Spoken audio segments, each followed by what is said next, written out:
নমস্কার, সবাই কেমন আছেন? আজকে তো মহাশিবরাত্রি। এদিকে কয়দিন আগে থেকে জ্বর, সর্দি, বমি, শরীর যে একেবারে আমার গোলমেল করে গেছে। এই ওআরএস এর জলটাই তাই সারাদিনের ভরসা। বাবার কাছে একটাই কামনা করছিলাম সারাটা দিন ধরে, যেন আমি বাবার মাথায় জলটা ঢালতে পারি, শরীরটা যেন সুস্থ থাকে। কারণ এঙ্গেজমেন্টের পর এটাই ছিল আমার প্রথম শিবরাত্রি। আর আমার মহাদেবের জন্য উপোস করব না? মা পার্বতীও তো কত কি তপস্যা করেছেন মহাদেবের জন্য।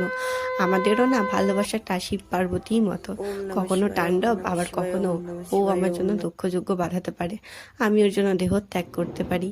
তো আমাদের ভালোবাসাটা যেন এরকমই চলতে থাকে, ঝগড়া, মারপিট, রাগারাগি, ভালোবাসা, হাসি খুশি, মজা সব কিছু মিলেমিশে থাকুক আমাদের ভালোবাসার মধ্যে।